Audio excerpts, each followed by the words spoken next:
Hi, this is Andrew, and this is Keen On, the daily chat show featuring the world's leading thinkers and writers. Hello, everybody. It's Friday, May the 24th, 2024, the last Friday in June. That was the week with my old friend Keith Teare, the author of the invaluable Essential That Was the Week newsletter. And there's only one story this week, and I need to tell you, and it really is a story that has nothing to do, one would think, with technology. It's associated with Scarlett Johansson and the supposed appropriation of her voice by a certain Sam Altman from a little startup company called OpenAI. This has triggered Keith to write a Dear Sam letter for That Was the Week newsletter for May 24th. Keith, I hear your wife thought it was all about Keith rather than Sam. Yeah, we have a vibrant, let's call it, debating culture in our family.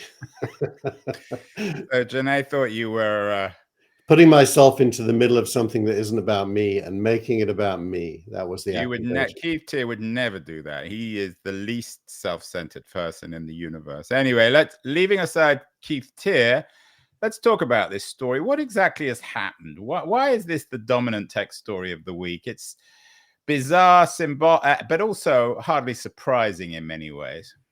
Well, I think the popular way of understanding it, which is probably somewhat mythical, is that Sam Altman is a bit of a sociopath, that he decided some time ago, just a bit, and he decided some time ago that he wanted to associate the OpenAI voice with the movie Her. Which, of course, Scarlett Johansson was a voice character in. Yeah. So, that's not a bad instinct. That's a really good marketing instinct, probably.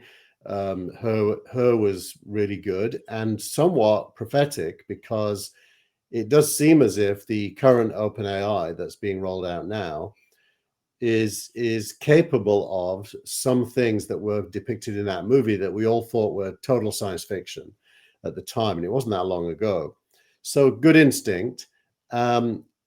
Scarlett Johansson was apparently contacted to act as the voice, and she declined. But Sam didn't let go of the Her idea. Now, it would be entirely okay to want to mirror Her without purchasing Scarlett Johansson's voice, conceptually at least. Could you pay for Scarlett, or is it one of those? You'd have to pay like one of those MasterCard ads that you can't. It's beyond money, invaluable. Well, if I was her, I wouldn't want to be the voice of OpenAI. It kind of typecasts you for the rest of your life in a way. So she's probably right to turn it down. And Sam's probably right to still think that the Her movie is a good framing for what the next version of OpenAI. So when you say the voice of OpenAI, so he didn't just want to have Scarlett Johansson as a voice on it. Yeah, that's all he wanted. Yeah. So it's just one voice. It's just a voice. So he went off and hired an actress. Scarlett Johansson says to copy her voice. The actress and Sam Altman say no. There was no remit to sound like Scarlett Johansson. They did the voice. They demoed the voice last week when they did their launch, or 2 weeks ago. And Scarlett Johansson immediately reacted saying, "This is a copy of my voice." And the actress reacted, "No, this is me. It's my normal voice." And there was no request for me to sound like Scarlett Johansson. So the question I have on this, Keith, is that OpenAI is an AI company. It's not a text-to-speech company. So it's really, what was happening here is not associated with their it is. It is. You missed last week's newsletter. It was called Eyes, Ears, Hands, and Mouth. And actually, the new OpenAI is designed to be conversational using your voice, and it replies with a voice. And by the way, it can interrupt. You can talk over each other. It's like you and I. Yeah, just like you and I. So so it is evolving to be a voice interface. You can also type into it, but voice is really well done, and so that's the guts of it. But it's more than a voice. It uses the camera now, Andrew, as eyes. So you can, like, I pointed my camera at a tree in my yard and said, "What is this tree?" And it spoke back, "Oh, that is Californian blah blah tree," pretty much instantly. So this is GPT 4.0. Yeah, I just put it up on screen so that we have it. Yeah, so that's a pretty big deal. So they were using the Scarlett, or they were apparently, according to Scarlett at least, using her voice to. Yeah, they denied it. Hence the Sam Altman is a sociopath kind of. Yeah, one of the pieces you connect with is Sam Altman is full of shit, and then there's also a defense of what he did in Ars Technica from a piece in the Washington Post.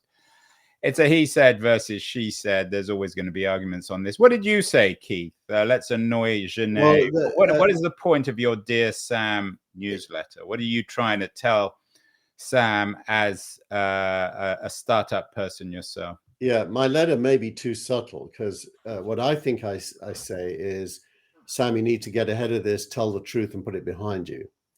Because if you don't, it's going to hang over you, and you're sitting on top of probably some of the most important technology for the next 10 years. So you don't want to screw it up based on this.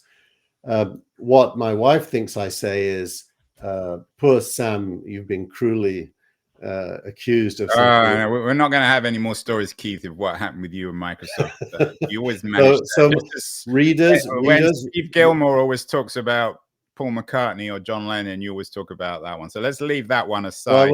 So I will say, readers, read it for yourself and decide. Yeah, readers, read it for yourself. Keith and Sam Altman are both profoundly persecuted startup entrepreneurs. Andrew, before you move on, someone in the chat says Sam a sociopathic, narcissistic egomaniac. So I'm right in kind of capturing what people think of him. Yeah, and I think if we want to capture, maybe again, we always talk about this, the zeitgeist, this wouldn't have happened 5, 10, 15 years ago if Zuckerberg had made a mistake or the Google boys had made a mistake. So everyone, I'm no great fan of Altman or even AI, but everyone's out to get him. So anything that happens, people pile in, I think. Yeah. You know, for you and I have both done startups. I think if you think about this from the point of view of a startup, and even though they've got a lot of money, they are still a startup. This launch was the day before Google I/O on purpose as a kind of a bomb. And it was rushed. The tech really isn't ready. So if you look at what they've rolled out in the 2 weeks, which is classic for a startup. Yeah, it isn't ready. Tech is never ready. Nothing was ready, including any agreement with Scarlett Johansson. Yeah, and when it is ready, then you've moved on to the next thing. You've moved on to the next thing. So I think this is probably the cock-up theory applies, not the conspiracy theory. And I say that to cinematographers who made the comment. I think Sam A is, got a decent ego. There's no doubt about that. Oh yeah, and he's clearly not the most honest of people. I mean, even your old friend Paul Graham has said that. So within the tech community, he can be, as the board of directors said, he can be evasive. In other words, he lies.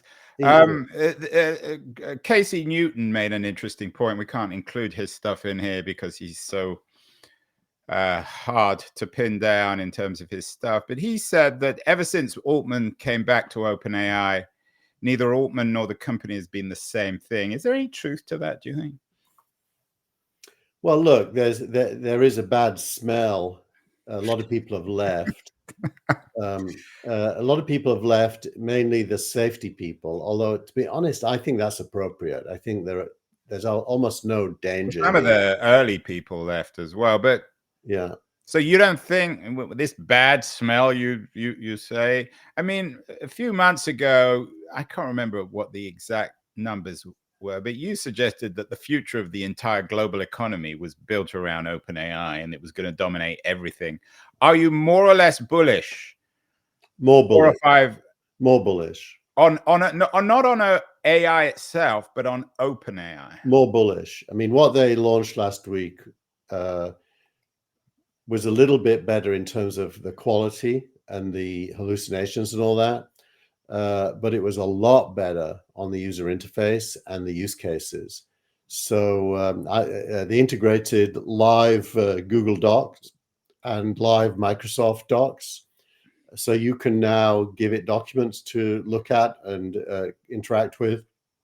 It's a monster from a point of view of a future value. So the issue, though, and this comes back to the Johansson case, which is about ownership of data and business models here.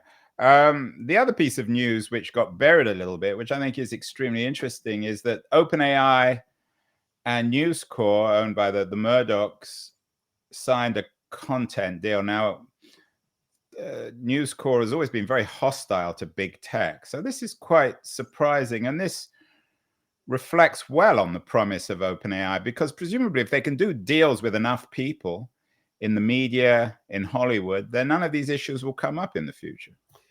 Yeah, I think one of the things that's shifted in the last week is sources of data for OpenAI. Paying for data is one, but once you turn on the camera on the phone as a data gatherer, you have 4 billion people that can give you data. By the way, it works even by pointing the camera at a newspaper article. It will read it and tell you what it's about. Maybe that's what we should reinvent now.tv as. As what? As those 4 billion. You're always good at appropriating, riding on off other people, Keith. Yeah. And anyway, data is not going to be OpenAI's problem because we're all going to become data gatherers for it. Yeah, but this comes back to an issue that you and I have argued over for years. And I mean, it's one thing to turn everybody's camera on. It's quite another to figure out reliable news from credible journalists at places like the Journal and the Times. I mean, the Times is still suing OpenAI. So yeah, a lot of this stuff's going to get determined in the courts over the next year or two. Yeah, we've talked about it before, and I've predicted that OpenAI will win those court cases. Well, you don't know. I mean, how do you know? I don't have to know. I can predict. I am the voice of him. Yeah, but you're not the legal voice of him. You don't think that the Times have a good legal case? It's going to go to the Supreme Court. No, because I don't think OpenAI used any logged in data. It was all publicly available, just like it would be to you and me or anyone writing a book. So I think they'll win based on fair use. I doubt they'll, but I think the world will move on. I don't think the Times is threatened. Actually, I think to your point, why are they taking? Why are they going to court then? I think they're reacting against something new that they don't understand yet, and so the first instinct of a corporation is lawyers, but the second instinct is better than that, and there will be a second instinct. Is there of the content verticals, from the news industry to the publishing business to Hollywood to the music industry? We'll come to the music industry later because your startup of the week is an AI music company. Which do you think are the most vulnerable, and which are going to throw in their lot with the OpenAIs of the world? I actually think they'll all benefit. OpenAI has started giving links and references now, as has Claude. And I think what will happen is a lot of traffic that was on Google doing searches will now be in OpenAI, and it will behoove most publishers to allow their links to be exposed so that people can click on them and go to their content. And I do still think human beings are going to be the determining factor when it comes to quality. When I read something from OpenAI that I don't think is good, that damages OpenAI in my eyes. So I do think we're all going to be judges, and we're going to start using the AIs that serve up quality. And at least in my experience, they're capable of doing that. Well, this will be a dominant story. We'll come back to it. A couple of other interesting pieces of news about whether or not the AI industry is basically all of tech now. NVIDIA crushed earnings again. Does that speak of the reality of this market? What does that tell us? The NVIDIA numbers this week, their quarterly numbers. It tells us that people are buying the NVIDIA cloud GPU services in order to train models. They made $26 billion in a single quarter in revenues. That is a 250% gain over the previous year. So these numbers are unusually large numbers for any company ever in the history of companies. So it really does tell us that lots and lots of money is being piled into these tools. Is there, I mean, it's obviously good news for NVIDIA. I assume it's good news for OpenAI and the downstream OpenAI companies. Is it bad news for Microsoft? Who's NVIDIA's most direct competitor? Actually, Microsoft is a big customer of NVIDIA. Intel missed the boat on this one. Intel missed the boat. AMD missed the boat. Google and Facebook are building their own chips to not have to use NVIDIA, but that probably is a process that's going to take a while.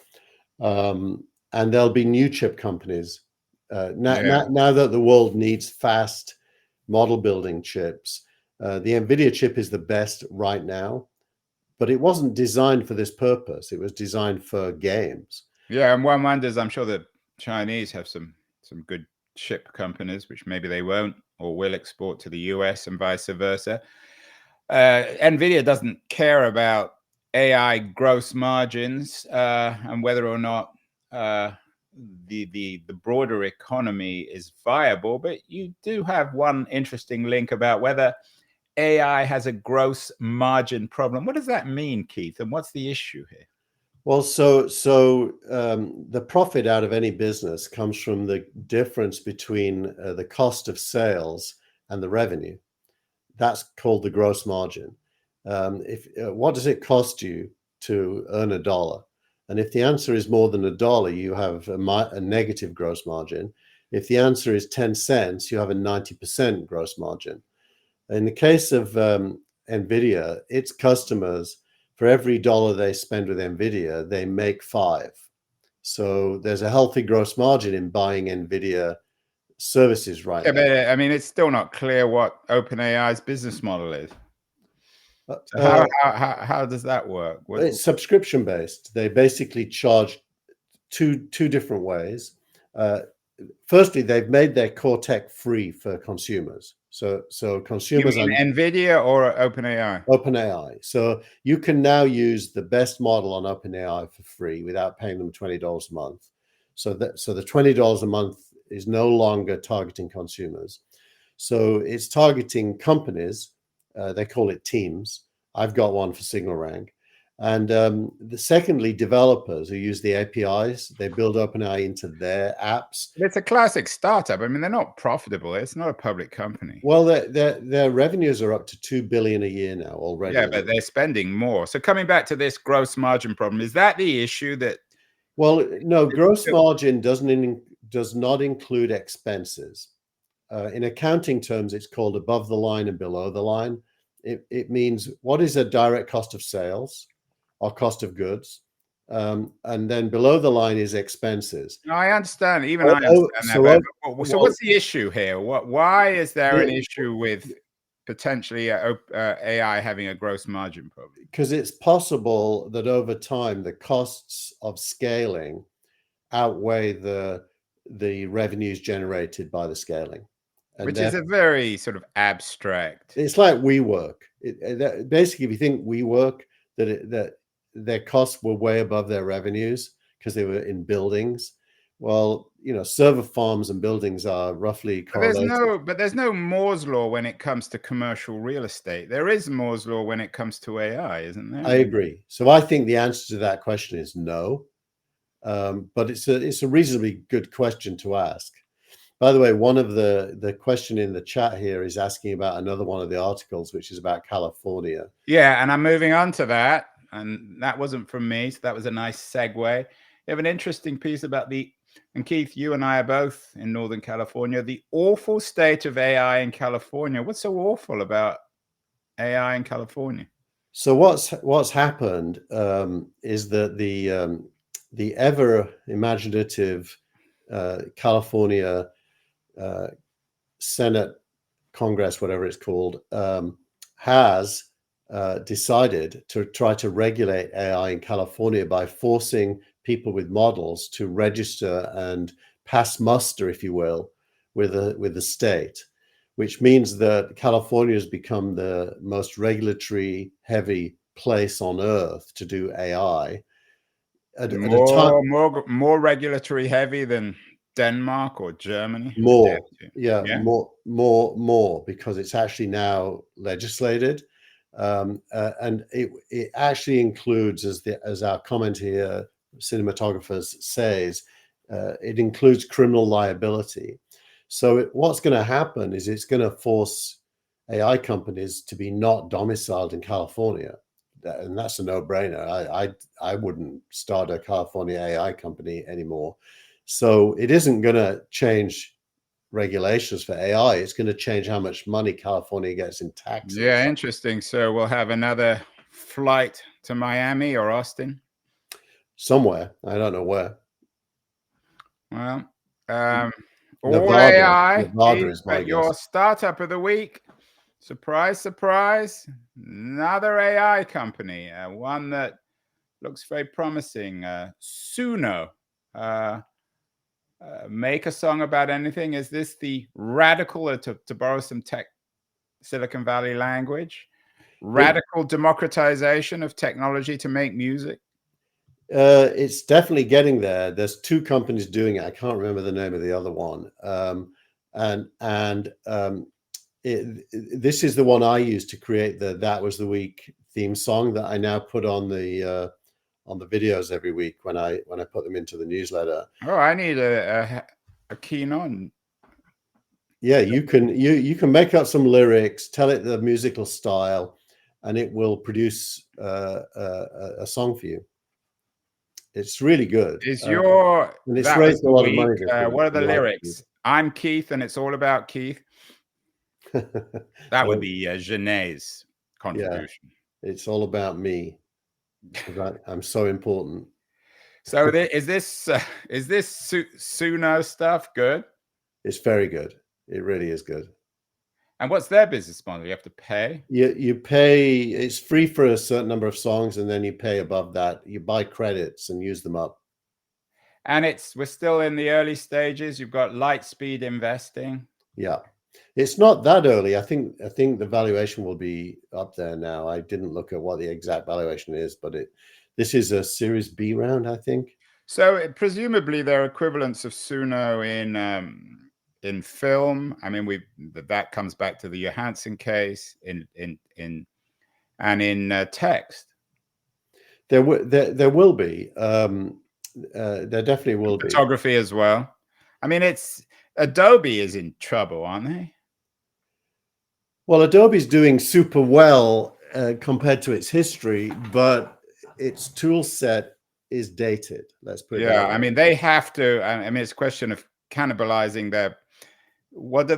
Do they turn themselves into a high-end company for humans, or do they integrate these tools? I guess they've got to try and do both. They're definitely integrating AI into their photography tools. Like Lightroom this week was upgraded with AI for some what I think are fairly minor behaviors. Their video tool doesn't really have it yet, but neither do any of the others.